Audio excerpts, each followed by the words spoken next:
আসসালামু আলাইকুম গাইস। আজকে পেঁয়াজ রসুনের টিপস জানানো হবে।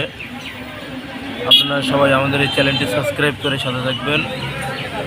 আজকে রসুনের বাজার, এই রসুন হচ্ছে যে আপনার 180 টাকা কেজি, পার কেজি 180 টাকা। রসুনগুলো ভালো আছে, টাটকা। এগুলো হচ্ছে যে চায়না। এইটা হচ্ছে দেশি রসুন।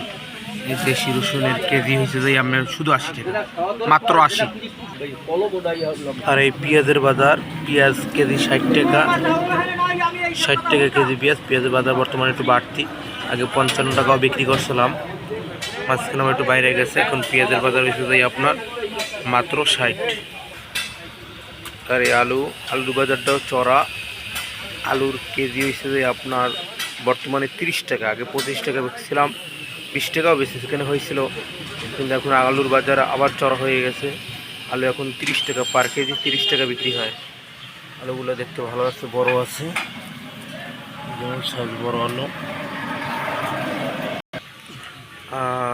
আপনার এই আদা আছে, আদার কেজি হিসেবে আপনার 160 টাকা।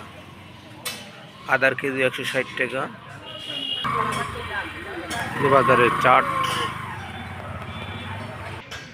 কোয়েলের ডিম আছে। এই কোয়েলের ডিম পাবেন আপনার যে 14 টাকা হালি। তাছাড়া আজকে বাজারের তেমন সুবিধা না, মোটামুটি বিস্কুট পাবেন হরেক রকমের।